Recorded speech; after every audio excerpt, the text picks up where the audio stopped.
आपण पाहत आहात तिरंगा न्यूज महाराष्ट्र चॅनल। सांगली मिरज कुपवाड महानगरपालिका वतीने गणेशोत्सव पूर्वतयारी बैठक संपन्न। गणेशोत्सव विसर्जन बाबत पूर्वतयारी म्हणून सदरची बैठक घेतली आहे। एक खिडकी माध्यमातून परवानगी देण्यात येणार आहे। सर्व स्तरावर लक्ष केंद्रित केले जाणार आहे।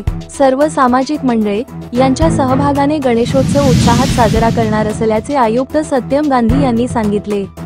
आज सांगली येथील स्थायी समिती सभागृहात सत्यम गांधी आयुक्त यांच्या अध्यक्षतेखाली अतिरिक्त आयुक्त निलेश देशमुख, अतिरिक्त आयुक्त राहुल रोकडे, उपायुक्त स्मृती पाटील यांच्या उपस्थितीत सर्व खाते प्रमुख यांच्या उपस्थिती बैठक घेण्यात आली। गणेश आगमन आणि गणेश विसर्जन याबाबत सर्व तयारी करण्यात येत आहे। नदी, कृत्रिम कुंड आणि शेततळे, विहीर यांच्यामध्ये गणेश विसर्जन बाबत नियोजन करण्यात येत आहे। प्रभाग समिती निहाय नियोजन करण्यात येणार आहे।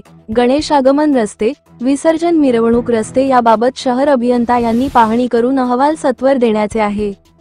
मिरवणूक रस्ते चांगले असले पाहिजे, सर्व खडे भरून घेण्याचे आहे। यावेळी शहर अभियंता पृथ्वीराज चव्हाण, सहाय्यक आयुक्त अनीस मुल्ला, सचिन सागावकर, सहदेव कावडे, डॉक्टर वैभव पाटील, नगररचनकार वैभव वाघमारे, मालमत्ता अधीक्षक धनंजय हर्षद, सामान्य प्रशासन अधीक्षक अशोक माणकापुरे, डॉक्टर रवींद्र ताटे, अमर चव्हाण कार्य अभियंता, अजित गुजराती पर्यावरण अभियंता, कायदा विभाग प्रमुख समीर जमादार इत्यादी उपस्थितीत होते। तिरंगा न्यूज महाराष्ट्रसाठी मुख्य संपादक सलीम भाई अत्तार।